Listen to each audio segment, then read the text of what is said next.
Hello viewers, कैसे हो आप सभी। मैं हूं आपका मिस्टर एक्सप्लेनर वी और एक नए खौफनाक रूह कंपा देने वाले हॉरर वीडियो के साथ आपका दिल से स्वागत करता हूं। आज जो कहानी मैं आपके सामने रखने वाला हूं वह सिर्फ एक भूत प्रेत की कहानी नहीं है। यह एक ऐसी फिल्म है जो आपको सोचने पर मजबूर कर देगी कि इंसान के अंदर छिपा हुआ सबसे बड़ा डर कोई राक्षस या चुड़ैल नहीं, बल्कि उसका अपना किया हुआ पाप होता है। फिल्म का नाम है शटर, एक इंडोनेशियन हॉरर मूवी जो अभी कुछ ही समय पहले नेटफ्लिक्स पर रिलीज हुई है। यह दिलचस्प बात है कि यह फिल्म 2004 में आई मूल शटर की एक रीमेक है, लेकिन विश्वास कीजिए इसकी कहानी इतना नया मोड़ लेती है कि अगर आपने मूल फिल्म देखी भी है तब भी यह संस्करण आपको नए सिरे से डरा देगा। बहुत सारी नई चीजें इसके अंदर जोड़ी गई हैं जो कहानी को और भी ज्यादा गहरी और भावुक बना देती हैं। तो चलिए, बिना किसी और देरी के सीधा चलते हैं आज की इस खौफनाक कहानी की तरफ।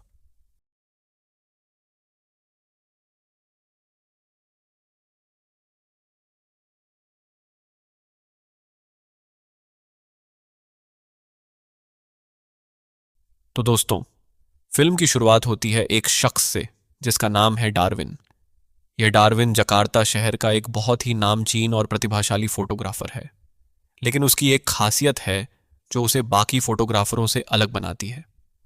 वह आजकल के डिजिटल कैमरे का इस्तेमाल नहीं करता, बल्कि पुराने जमाने के एनालॉग कैमरे से ही अपनी कला दिखाता है। फिल्म के शुरुआती दृश्य में हम देखते हैं कि वह अपने कुछ छात्रों को फोटोग्राफी की बारीकियां सिखा रहा होता है। वह उन्हें समझाता है कि असली फोटोग्राफी सिर्फ एक तस्वीर खींचना नहीं होता, बल्कि हर एक फ्रेम के अंदर भावनाओं और एहसासों को कैद करना होता है। इसके बाद दृश्य बदलता है और हम डार्विन को अपने पुराने दोस्तों के साथ देखते हैं, theo, रेजा, आबी और उसकी गर्लफ्रेंड पिया। ये सभी लोग एक साथ इकट्ठे हुए थे क्योंकि वह theo की शादी में शामिल होने आए थे। बहुत अरसे बाद मिलने की वजह से सब पुरानी यादों में खोए हुए थे और बातें करते करते वे लोग डार्विन के कॉलेज के दिनों के किस्से छेड़ने लगते हैं। कैसे वह उन दिनों में एक रेड फ्लैग हुआ करता था, कैसे उसने बहुत सी लड़कियों के साथ रिश्ते बनाए और उन्हें बेवजह छोड़ दिया करता था।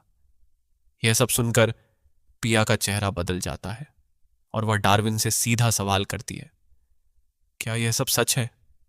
डार्विन तुरंत सफाई देने लगता है कि उसके दोस्त शराब के नशे में बहक कर कुछ भी बोल रहे हैं, लेकिन गाड़ी जो चला रही होती है वह पिया ही होती है और वह बार बार उसी बात को लेकर डार्विन से सवाल पूछती रहती है। इसी उलझन और बहस के बीच में पिया का ध्यान अचानक सड़क से हट जाता है और तभी एक लाल ड्रेस पहनी हुई रहस्यमयी महिला उनकी गाड़ी के ठीक सामने आ जाती है। टक्कर इतनी तेज होती है कि वह महिला वहीं जमीन पर गिर जाती है। पिया घबराकर बाहर निकलने की कोशिश करती है उसे देखने के लिए, लेकिन डार्विन उसे रोक लेता है।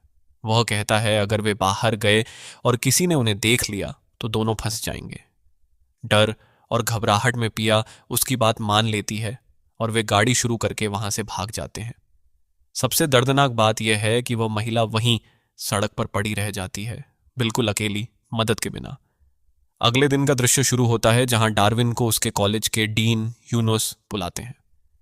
वजह यह थी कि कॉलेज के पुराने ऑडिटोरियम का नवीनीकरण होने वाला था और उसका सारा खर्चा डार्विन के स्वर्गीय पिता ने दिया था, जो अब इस दुनिया में नहीं रहे।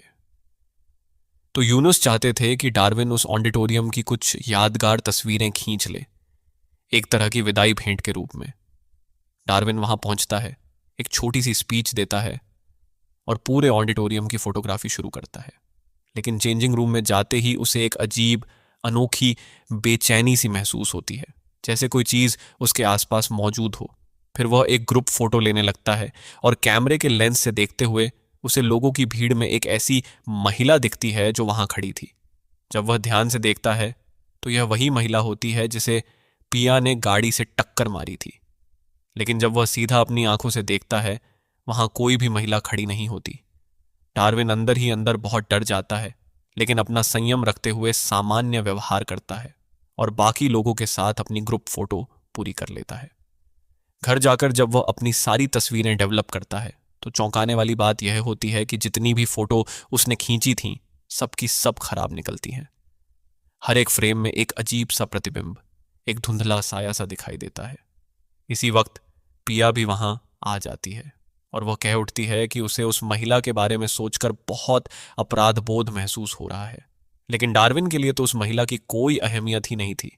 उसने तो उसे भुला भी दिया था और उल्टा पिया को भी समझाता है कि वह भी इस बात को भूल जाए। डार्विन एक कैमरा रिपेयर शॉप में जाता है, यह जांच करवाने के लिए कि कहीं उसके कैमरे के लेंस में कोई खराबी तो नहीं। दुकान का मालिक उसे बताता है कि लेंस तो बिल्कुल ठीक है, कोई समस्या नहीं है। तब डार्विन अपनी वह खराब तस्वीरें उसे दिखाता है। फोटो देखते ही मालिक मजाक में कह देता है कि भाई तुमने तो भूत कैद कर लिया है। यह सुनकर डार्विन का चेहरा एकदम सुन्न पड़ जाता है, अंदर ही अंदर डर के मारे कांपने लगता है। लेकिन अगले ही पल दुकान का मालिक हंस पड़ता है, क्योंकि वह सिर्फ मजाक कर रहा होता है। वह डार्विन को समझाता है कि यह प्रतिबिंब शायद किसी रोशनी की गड़बड़ी की वजह से हुआ होगा, कुछ और नहीं। उधर पिया अपने घर पर सोफे पर बैठी हुई गानों का मजा ले रही होती है कि तभी डार्क रूम से अजीब सी आवाजें आने लगती हैं। वह जांच करने अंदर जाती है और जैसे ही वह अंदर जाती है दरवाजा अपने आप बंद हो जाता है। वह देखती है कि वॉश बेसिन में कुछ तस्वीरें पड़ी हुई हैं और तभी उस बेसिन से किसी के लंबे गीले बाल बाहर निकलने लगते हैं। यह दृश्य देखकर पिया का दिल दहशत से भर जाता है। वह भागने की कोशिश करती है लेकिन दरवाजा जाम हो चुका होता है और तभी बेसिन से वह वही रहस्यमयी महिला पूरी तरह बाहर निकल आती है। उसका रूप इतना भयानक होता है कि देखने वाले की रूह कांप जाए। लेकिन अगले ही पल हमें पता चलता है कि यह सब कुछ पिया का एक डरावना सपना था। डार्विन उसे जगाता है। पिया बहुत ज्यादा सहमी हुई होती है और उसे लगता है कि शायद उस महिला की आत्मा उन्हें परेशान करने की कोशिश कर रही है। उसने डार्विन की वह खराब तस्वीरें भी देख ली थीं।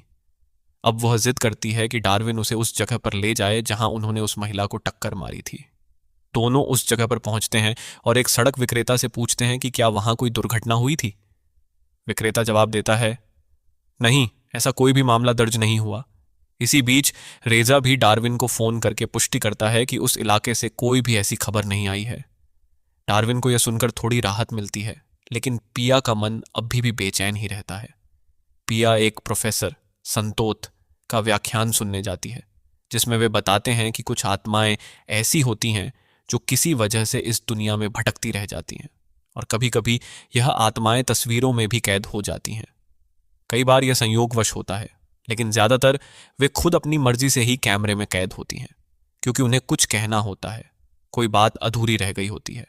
वे यह भी बताते हैं कि साधारण कैमरे से ली गई तस्वीरों पर भरोसा नहीं किया जा सकता, क्योंकि उन्हें बदला जा सकता है, लेकिन पोलरॉइड कैमरे से ली गई तस्वीरें बदली नहीं जा सकती, वे हमेशा असलियत दिखाती हैं। घर आकर डार्विन उन ग्रुप फोटो को डेवलप करता है जो उसने कॉलेज में ली थी, और उनमें वही महिला दिखती है और अचानक वह तस्वीर के अंदर हिलने लगती है जैसे वह जिंदा हो। तभी पिया वहां आ जाती है। इसी वक्त डार्विन का फोन बजने लगता है और वह उसे उठाने बाहर जाता है, और जब वह फोन उठाता है तो सामने से आवाज पिया की होती है। यह सुनकर डार्विन की रूह कांप जाती है, क्योंकि जब वह डार्क रूम में वापस जाकर देखता है वहां कोई भी नहीं होता, मतलब पिया कभी वहां गई ही नहीं थी। अब दोनों डर के मारे संतोत के पास जाते हैं और उन्हें सारी बात बताते हैं। तस्वीर देखकर संतोत कहते हैं कि यह किसी महिला की आत्मा है जो शायद कुछ कहना चाहती है, किसी वजह से यहां अटकी हुई है और बहुत समय से भटक रही है। इसलिए डार्विन और पिया को इस रहस्य का पता लगाना होगा। एक दिन डार्विन एक फोटोशूट खत्म करके जाने ही वाला होता है कि अचानक सारी बत्तियां बंद हो जाती हैं। जब वह अंधेरे में स्विच ढूंढने की कोशिश करता है, उसके कैमरे का फ्लैश अपने आप चलने लगता है और उस फ्लैश की रोशनी में डार्विन के बिल्कुल पीछे वही महिला खड़ी दिखती है, जिसका सिर बहुत ही भयानक तरीके से फटा हुआ था, जैसे किसी गाड़ी की टक्कर से हुआ हो। किसी तरह डार्विन स्विच ढूंढकर बत्तियां जला देता है, लेकिन उस पल के बाद से उसकी गर्दन और कंधों में बहुत दर्द शुरू हो जाता है। यह दर्द इतना असहनीय हो जाता है कि वह अस्पताल जाता है। वहां जब उसका वजन लिया जाता है, नर्स हैरान रह जाती है और वह दोबारा वजन लेने से हिचकिचाती है। डॉक्टर उसे बताती है कि उसकी सारी रिपोर्ट्स सामान्य हैं, सिर्फ दर्द के लिए कुछ दवा दे देती है। रात को तेओ डार्विन के घर आता है और अजीब सी बातों में उलझा हुआ तस्वीरों के बारे में पूछता है कि वे तस्वीरें आखिर रखी कहाँ हैं। डार्विन को कुछ समझ नहीं आता कि तेयो बोल क्या रहा है। तेयो बस इतना कहता है वह वापस आ चुकी है, और यह बोलकर वह डर के मारे भाग जाता है। उधर कॉलेज में पिया पूरे परिसर की तस्वीरें ले रही होती हैं अपने पोलरॉइड कैमरे से। ड्रेसिंग रूम में जब वह फोटो खींचकर निकलने लगती है तो कैमरे से एक फोटो अपने आप बाहर गिर जाती है, जिसमें वही महिला उसी कुर्सी पर बैठी दिखती है जिसकी वह फोटो अभी ले रही थी। इसी वक्त दीवार पर टंगी एक पुरानी तस्वीर भी नीचे गिर जाती है, जिसमें यूनुस के साथ वही लड़की दिखती है। डार्विन बार बार आबी और रेजा को फोन करता है, लेकिन कोई भी कॉल नहीं उठाता। और फिर हमें पता चलता है कि रेजा का एक दर्दनाक हादसा हो चुका था और आबी ने खुद अपनी जान ले ली थी। यह सुनते ही डार्विन घबराकर तेयो के घर भागता है। दरवाजा खुला हुआ मिलता है तो वह अंदर चला जाता है। अंदर उसे कॉलेज के ज़माने की तस्वीरें मिलती हैं। उधर घर पर पिया को डार्विन के फोटो एल्बम में एक तस्वीर मिलती है जिसमें डार्विन के साथ वही महिला खड़ी है जिसका भूत उन्हें इतने दिनों से परेशान कर रहा था। डार्विन अपनी यादों में खोया हुआ तस्वीरें देख रहा होता है कि पीछे से तेयो आता है। डार्विन पूछता है क्या हुआ है, लेकिन तेयो बिना कुछ बोले अचानक बालकनी से छलांग लगा देता है। उसे भी बचाया नहीं जा पाता। यह देखकर डार्विन बिल्कुल टूट जाता है, एकदम सहम जाता है और सीधा पिया को फोन करके मिलने बुलाता है। पिया जब मिलने आती है, डार्विन रुंधी आवाज में उसे बताता है कि उसके तीनों दोस्त खत्म हो चुके हैं। पिया पूछती है कि वह उसे पूरा सच बताए। डार्विन फिर भी झूठ बोलने की कोशिश करता है कि उसके दोस्त बस खत्म हो गए, कोई वजह नहीं बताता। लेकिन पिया वह तस्वीर दिखाती है जो उसे एल्बम में मिली थी और सीधा सवाल करती है, यह लड़की कौन है जो तुम्हारे साथ खड़ी है? यही तो वह लड़की है जो हमें दोनों को सता रही है। और उसे यह भी लगता है कि तेयो, रेजा और आबी के साथ जो कुछ हुआ उसका सीधा संबंध इसी महिला से है। आखिरकार डार्विन टूट जाता है और पिया को सच बताना शुरू करता है। वह कहता है कि कॉलेज के दिनों में यह लड़की उनके समूह का हिस्सा हुआ करती थी। उसका नाम था लिलीज। उसके दोस्त अक्सर लिलीज को छेड़ते थे, परेशान करते थे, लेकिन डार्विन को यह सब पसंद नहीं था। एक दिन जब उसके दोस्त लिलीज को तंग कर रहे थे, वह अपनी नोटबुक गिराकर वहां से चली जाती है। डार्विन उसे नोटबुक वापस देने जाता है और उस नोटबुक में एक तस्वीर रखी होती है जो डार्विन ने खुद खींची थी जब लिलीज अपना पारंपरिक नृत्य प्रस्तुत कर रही थी। इसी मुलाकात के बाद दोनों के बीच बातचीत शुरू होती है और धीरे धीरे यह दोस्ती प्रेम में बदल जाती है। लिलीज डार्विन से बहुत ही गहरा प्रेम करने लगती है, इतना ज्यादा कि वह उस पर आसक्त हो जाती है। अपनी इसी दीवानगी में वह डार्विन को एक महंगा एनालॉग कैमरा उपहार में भी देती है। पिया बीच में रोकते हुए पूछती है, तो क्या डार्विन ने भी लिलीज से प्रेम किया था? डार्विन सीधा जवाब देता है, नहीं, उसने कभी लिलीज से प्रेम नहीं किया। वह आगे बताता है कि लिलीज इतनी अधिकारवादी और आसक्त हो गई थी कि वह हमेशा कहती थी कि वह हमेशा डार्विन के साथ रहेगी, चाहे कुछ भी हो जाए। और अगर वह कभी डार्विन को किसी और लड़की के साथ देख लेती तो वहीं हंगामा खड़ा कर देती। इसी वजह से आखिरकार डार्विन ने उसके साथ रिश्ता तोड़ दिया। लेकिन रिश्ता टूटने के बाद जो हुआ वह सबसे दुखद था। लिलीज ने खुद को खत्म करने की कोशिश की। यह सुनकर डार्विन बहुत डर गया और उसने पूरी तरह लिलीज से नाता तोड़ दिया। इसके बाद लिलीज अपने गांव वापस चली गई और कुछ समय बाद वह बहुत बीमार पड़ गई और आखिरकार उसकी मृत्यु हो गई। डार्विन को अब डर लग रहा था कि शायद लिलीज की आत्मा वापस आ चुकी है और वह डर रहा था कि वह उसे भी खत्म कर देगी। पिया उसे तसल्ली देती है कि वह उसे कुछ नहीं होने देगी। रात को पिया डार्विन को सुला देती है और खुद भी सो जाती है। तभी शेल्फ पर रखा हुआ वही कैमरा जो लिलीज ने डार्विन को उपहार में दिया था अपने आप एक फोटो खींच लेता है। अगले दिन पिया डार्विन के कॉलेज जाती है और यूनुस को लिलीज की वही तस्वीर दिखाती है जिसमें वह यूनुस के साथ थी। वह लिलीज के बारे में पूछती है, लेकिन फोटो देखते ही यूनुस घबरा जाता है और कुछ भी बताए बिना पिया को तुरंत वहां से चले जाने को कहता है। इसके बाद पिया खुद खोजबीन करती है और उसे लिलीज के छात्रावास का पता चल जाता है, जहां से उसे उसके घर का पता भी मिल जाता है। उधर डार्विन की गर्दन में अभी भी दर्द हो रहा होता है। पिया उसे बताती है कि उसे लिलीज के घर का पता मिल गया है और वे दोनों अभी वहां के लिए निकलते हैं। रात के सफर में गाड़ी चलाते हुए डार्विन पीछे सड़क पर लिलीज का भूत देखता है जो उठकर उनकी गाड़ी की तरफ भागने लगता है। उसे अपनी तरफ आता देखकर डार्विन गाड़ी तेज भगाने लगता है, जिससे पिया भी जाग जाती है। लिलीज उन्हें सताती हुई गाड़ी की खिड़की के बाहर से झांकती है। उसका रूप इतना भयानक होता है कि डार्विन दहशत में गाड़ी की रफ्तार और बढ़ा देता है। अचानक लिलीज गाड़ी की विंडशील्ड पर आकर बैठ जाती है। डार्विन तुरंत ब्रेक लगाता है। पिया को वह नहीं बताता कि आखिर उसने क्या देखा था। कुछ देर बाद पिया बताती है कि उसने यूनुस से लिलीज के बारे में पूछा था, लेकिन उसने कुछ नहीं बताया। अपनी खुद की थोड़ी खोजबीन से यह पता चला था कि लिलीज को कॉलेज से निकाल दिया गया था। इसके बाद पिया नहाने चली जाती है और डार्विन सो जाता है। लेकिन अचानक लिलीज डार्विन की छाती पर बैठकर उसका गला दबाने लगती है और फिर अचानक गायब हो जाती है। डार्विन को लगता है शायद यह उसका वहम था, लेकिन तभी लिलीज उसका सिर पीछे से पकड़कर खींचने लगती है और इस दर्द से डार्विन चीख उठता है। उसकी चीख सुनकर पिया भागी चली आती है। उसे यकीन हो जाता है कि वही आत्मा यहां मौजूद है और वह अपने पोलरॉइड कैमरे से पूरे कमरे की तस्वीरें लेने लगती है ताकि पता चल सके कि लिलीज कहाँ है। तभी लिलीज अचानक पिया के बिल्कुल सामने प्रकट हो जाती है, इतनी भयानक कि पिया दहशत से चिल्लाते हुए जाग उठती है, क्योंकि असल में वह शावर में ही सो गई थी। यह भी एक डर भरा सपना था। अगली सुबह डार्विन और पिया लिलीज के गांव पहुंचते हैं। वहां एक महिला मिलती है जो अपने बेटे के साथ कहीं जा रही होती है। पिया उस महिला से लिलीज के घर का पता पूछती है और वह बता देती है, लेकिन उस महिला का बेटा बार बार डार्विन की तरफ ही देखता रहता है और वह कुछ घबराया हुआ सा लगता है, जैसे उसे कुछ पता हो जो वह कह नहीं पा रहा। दोनों आखिर लिलीज के घर पहुंच जाते हैं, जहां उन्हें लिलीज की मां सारी मिलती है। वह उन्हें बताती है कि लिलीज बहुत थक गई है, इसलिए अपने कमरे में सो रही है। यह सुनकर दोनों हैरान रह जाते हैं, क्योंकि उन्हें तो यह पता था कि लिलीज की मृत्यु कई साल पहले हो चुकी है। सारी कहती है कि लिलीज ने तो उसे बताया भी नहीं था कि उसके दोस्त आने वाले हैं। वह उन्हें अंदर बैठने को कहकर खुद किसी काम से बाहर चली जाती है, कहती है 5 मिनट में वापस आएगी।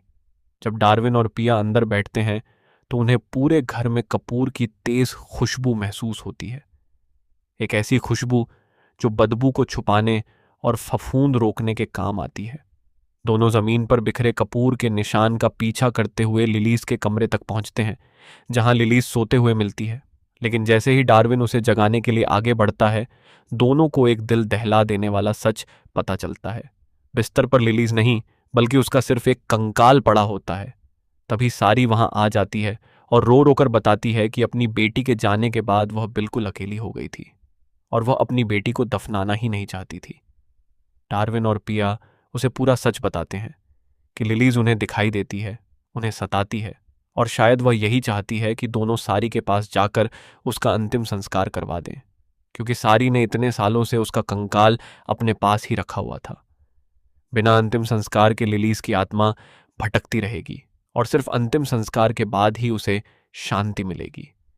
यह सुनकर सारी आखिर मान जाती है। गांव का एक आदमी उन्हें बताता है कि 5 साल पहले लिलीज अपनी पढ़ाई पूरी करके वापस आई थी। मतलब उसने सबसे यह बात छुपाई थी कि उसे कॉलेज से निकाल दिया गया था। वह आगे बताता है कि वापस आने के बाद लिलीज खुद को अपने कमरे में बंद रखती थी, खाना पीना छोड़ दिया था, जिसकी वजह से वह बहुत बीमार हो गई और एक दिन उसने छत से कूदकर अपनी जान दे दी। यही वजह थी कि उसके भूत के माथे पर वह गहरा निशान था जो उन्होंने देखा था। वह आदमी यह भी बताता है कि लिलीज असल में सारी की इकलौती संतान थी और उसकी मृत्यु के बाद सारी की मानसिक स्थिति बिगड़ गई थी। जब गांव वालों ने लिलीज का शव दफनाना चाहा, सारी ने खुद को खत्म करने की कोशिश की। इसीलिए गांव वालों ने उसका शव दफनाया नहीं, बल्कि पीछे वाले कमरे में स्थानांतरित कर दिया, जहां उसका कंकाल तब से पड़ा रहा। आखिरकार लिलीज का अंतिम संस्कार होता है और हम उसकी आत्मा को डार्विन के बिल्कुल पीछे बैठे देखते हैं। अंतिम संस्कार के बाद डार्विन और पिया वापस अपने घर लौटते हैं। डार्विन एक फोटोशूट पर निकल जाता है। पिया घर पर अकेली होती है कि तभी शेल्फ पर रखा कैमरा अपने आप एक फोटो खींच लेता है। जब पिया कैमरा जांचती है, उसमें एक फिल्म रील भी होती है। वह जल्दी से डार्क रूम में जाकर उन्हें डेवलप करना शुरू करती है। उधर फोटोशूट के दौरान डार्विन एक मॉडल को देखकर बहुत डर जाता है और उसे कपड़े बदलकर आने को कहता है, लेकिन उन्हें उसी ड्रेस में फोटो चाहिए होती है, इसलिए डार्विन मजबूरी में तस्वीरें लेना शुरू कर देता है। इसी वक्त पिया ने फोटो डेवलप कर ली होती है जिनमें लिलीज कमरे के एक शेल्फ की तरफ जाती दिखती है। जब पिया उस शेल्फ को जांचती है तो उसे कुछ तस्वीरों की नेगेटिव रील मिलती है। वह उसे भी डेवलप करने चली जाती है।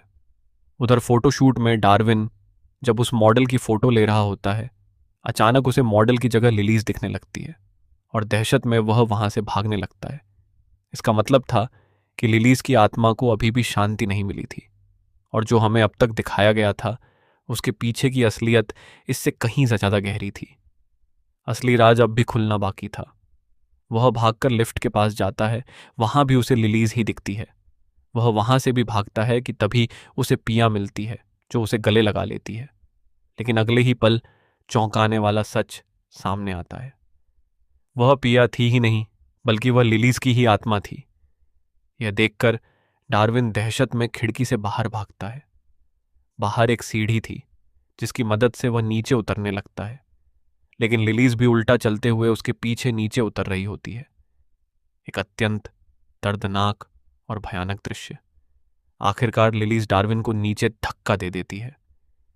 काफी ऊंचाई से गिरने की वजह से उसकी हालत बहुत खराब हो जाती है और वह बेहोश हो जाता है क्योंकि उसके सिर में गहरी चोट लगती है। उसके पास ही लिलीज बैठी होती है, उसे एकटक देखती रहती है और फिर उसे गले लगा लेती है। अब हम आखिरकार जानते हैं कि लिलीज असल में यह सब क्यों कर रही थी। सच यह था कि रिश्ता टूटने के बाद भी लिलीज डार्विन का पीछा करती रहती थी, उसे हर जगह फॉलो करती थी। डार्विन के बहुत समझाने पर भी वह पीछा छोड़ने को तैयार नहीं थी। इसी वजह से रेजा, आबी और तेओ ने एक योजना बनाई। जिस दिन लिलीज का नृत्य प्रदर्शन था उस दिन उन तीनों ने ड्रेसिंग रूम में उसे घेरा और उससे डार्विन से दूर रहने को कहा। लेकिन लिलीज ने तेओ पर हमला कर दिया, जिसके बाद तीनों ने मिलकर उसके साथ जबरदस्ती की। एक अत्यंत घिनौना और दर्दनाक अपराध।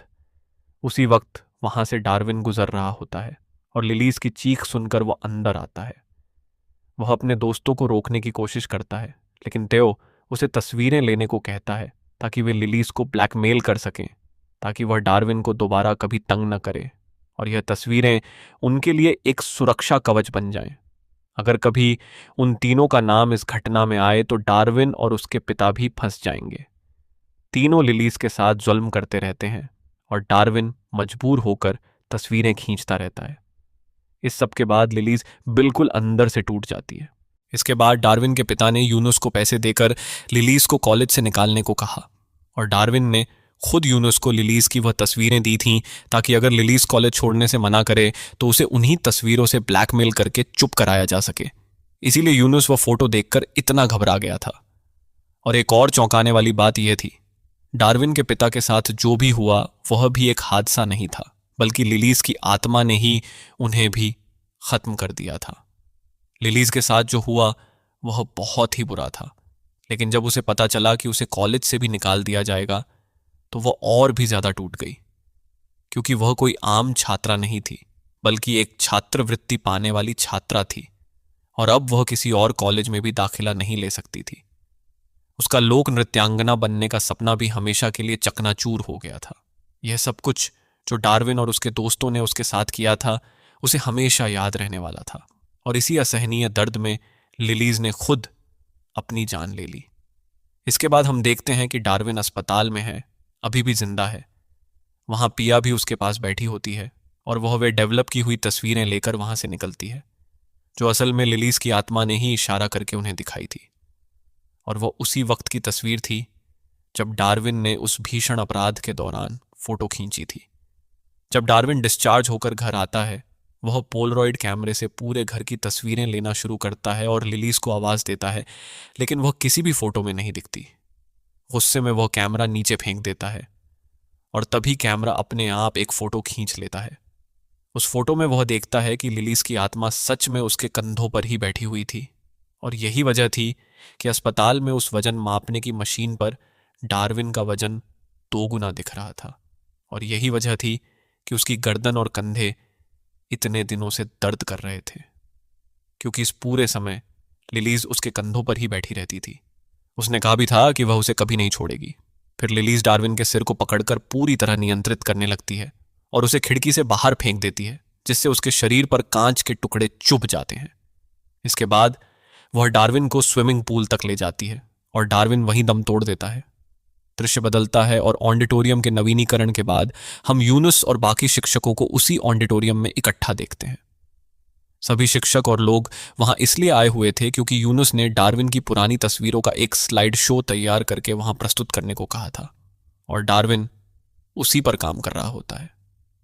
लेकिन पिया, जो असल में लिलीज की आत्मा होती है, उस स्लाइड शो को बदलकर लिलीज की मृत्यु का पूरा सच सबके सामने खोल देती है। कैसे डार्विन और उसके दोस्तों ने लिलीज के साथ जुल्म किया और कैसे कॉलेज के प्रिंसिपल ने इस सब को दबाने की कोशिश की।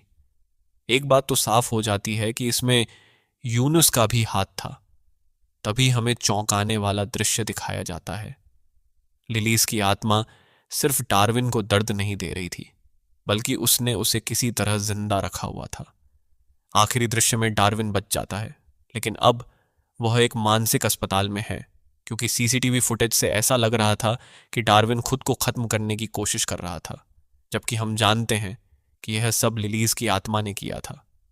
फिर हम देखते हैं कि पिया डार्विन से मिलने आती है, शायद यह बताने कि अब लिलीज को शांति मिल जाएगी। लेकिन तभी दरवाजे पर लगे शीशे के प्रतिबिंब में हम देखते हैं लिलीज अभी भी डार्विन के कंधों पर बैठी हुई है। फिर डार्विन का चेहरा दिखाया जाता है, जिससे हमें पता चलता है कि वह अब अपने होश में है ही नहीं और डॉक्टर उसे लगातार शॉक ट्रीटमेंट देकर होश में लाने की कोशिश कर रहे हैं। और हम जानते हैं कि लिलीज का काम अभी खत्म नहीं हुआ, क्योंकि यूनुस अभी भी जिंदा है और अब अगला नंबर पक्का उसी का होगा, क्योंकि लिलीज अपना सपना और वादा कभी नहीं भूलेगी और वह डार्विन को कभी भी छोड़कर नहीं जाएगी। और बस इसी खौफनाक मोड़ के साथ शटर फिल्म यहीं पर खत्म हो जाती है। तो दोस्तों, यह थी शटर फिल्म की पूरी कहानी। इसका जो मूल संस्करण था वह 2004 में रिलीज हुआ था और उसके बाद 2008 में इसका एक अंग्रेजी संस्करण भी आया था। मैंने ये दोनों ही फिल्में पहले भी एक्सप्लेन कर रखी हैं। अगर आपने मिस कर दी हैं तो ज़रूर जाकर देखिए। लिंक आपको डिस्क्रिप्शन और पिन कमेंट में मिल जाएगा। और हाँ, जो मैंने अभी अभी आपको यह मूवी एक्सप्लेन की है, ये इसका इंडोनेशियन संस्करण है, जो मूल से काफ़ी अलग है। यहाँ बहुत कुछ नया जोड़ा गया है। देखा जाए तो लिलीज की आखिरी इच्छा यही थी कि वह डार्विन के साथ हमेशा रहे, और उसने अपने साथ गलत करने वालों से बदला भी ले लिया। तो ये कहानी देखने में सीधी लग सकती है, लेकिन इसमें काफ़ी सारे दिलचस्प मोड़ डाले गए हैं और मैंने वह सब आपको पहले ही समझा दिया है कि आखिर लिलीज के साथ क्या हुआ था। यहाँ पर डार्विन ने हमेशा पिया से झूठ बोला और पिया ने आखिर में खुद को डार्विन से अलग कर लिया, जो कि एक बहुत ही सही फैसला था। वह समझ गई थी कि डार्विन सही इंसान नहीं है, और सबसे बड़ी बात, जो उसके दोस्त हमेशा कहते थे कि डार्विन एक रेड फ्लैग है, वह बात भी बिल्कुल सही निकली। तो उम्मीद करता हूं कि आपको यह फिल्म की कहानी पसंद आई होगी। अगर पसंद आई हो तो वीडियो को लाइक ज़रूर कर दीजिएगा, और अगर आप चैनल पर नए हैं तो सब्सक्राइब करना बिल्कुल मत भूलिएगा, ताकि आप आने वाली ऐसी ही खौफनाक कहानियों को मिस ना करें।